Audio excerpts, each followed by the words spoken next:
Hello everyone, and welcome back to the channel. It is so good to have you with us today as we dive into a topic that stands at the very heart of the Christian faith. It's a subject that has sparked debate, inspired countless works of art, and most importantly, changed lives for over 2,000 years. We're talking about the resurrection of Jesus Christ. What does it truly mean? Why is it so central? Let us start by looking at a foundational passage from the Apostle Paul's letter to the church in Corinth. In 1 Corinthians chapter 15, starting in verse 3, he writes this: "For what I received I passed on to you as of first importance, that Christ died for our sins according to the Scriptures, that he was buried, that he was raised on the third day according to the Scriptures." Let's break that down.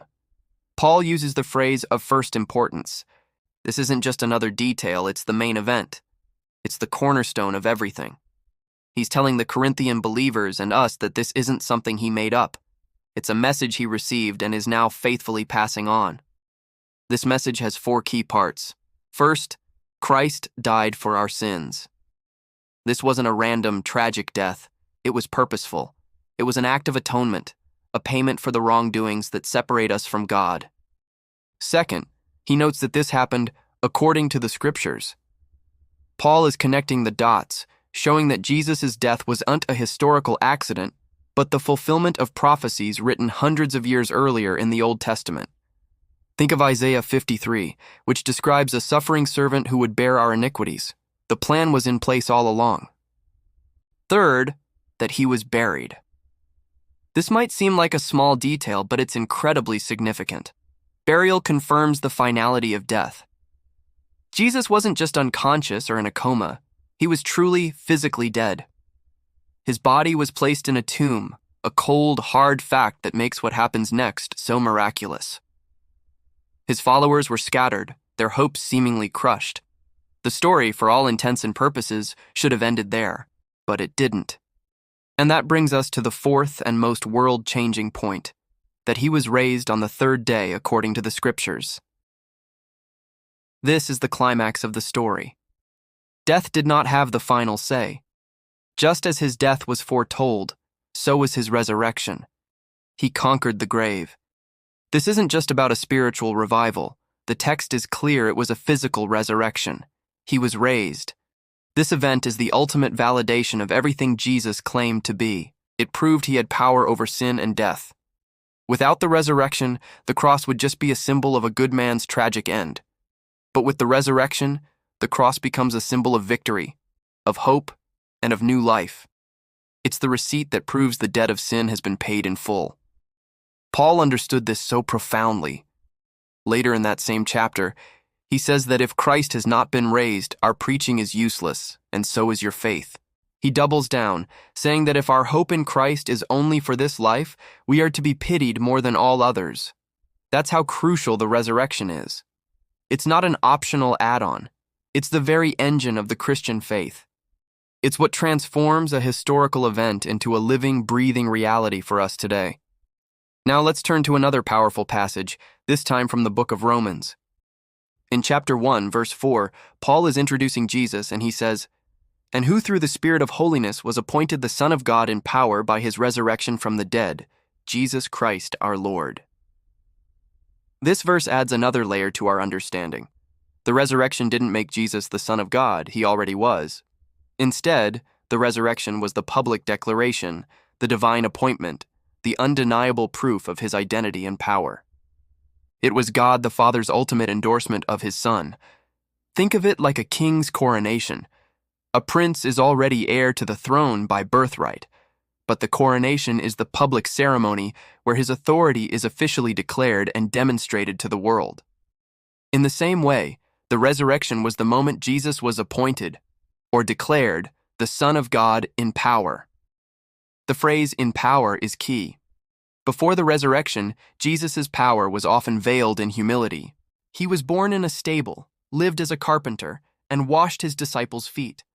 But the resurrection unleashes and displays his divine power in a way that cannot be ignored.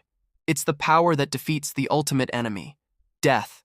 It's the power that offers new life to all who believe. And notice how this happens, through the Spirit of holiness. The Trinity is at work here. The Holy Spirit, the very Spirit of holiness, is the agent of the resurrection. This shows the perfect unity and purpose within the Godhead. The Father planned it, the Son accomplished it through his death and burial, and the Spirit executed the resurrection, bringing him back to life. This is why the resurrection isn't just a historical footnote, it's a source of present power for us. The same Spirit that raised Jesus from the dead is the Spirit who lives in believers today. That's an incredible thought. The power that reversed death itself is available to us, to help us overcome challenges, to transform our character, and to live a life that reflects the holiness of God. So, when we bring these two passages together, we get a complete picture. 1 Corinthians 15 tells us the what, the essential facts of the gospel message, Christ's death, burial, and resurrection as fulfillment of Scripture. Romans 1 tells us the so what, the significance of that resurrection. It's the powerful declaration of Jesus' identity as the Son of God and the source of a new Spirit-empowered life for us. The resurrection is not a myth or a metaphor. The earliest followers of Jesus didn't die for a clever story. They died because they were eyewitnesses to a risen Lord. They saw him. They touched him. They ate with him. Their lives were so radically transformed by this encounter that they turned the world upside down. They went from being fearful and hiding to being bold proclaimers of this good news. That's the legacy we inherit. The resurrection of Jesus means that our past can be forgiven because he died for our sins. It means we don't have to fear the future or even death because he conquered it. And it means our present can be lived with purpose and power because the same Spirit that raised him from the dead now empowers us. It's a message of incredible hope. No matter what you're facing today, whether it's doubt, sorrow, or a feeling of being stuck, the empty tomb declares that new life is possible.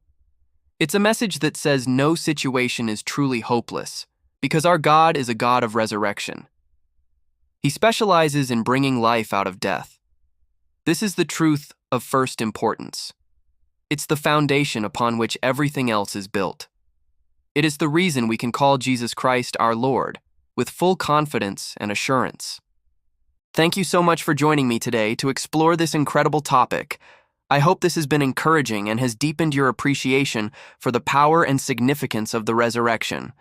If this message resonated with you, please give this video a thumbs up and consider subscribing to the channel for more content like this. We'd love to have you as part of our community.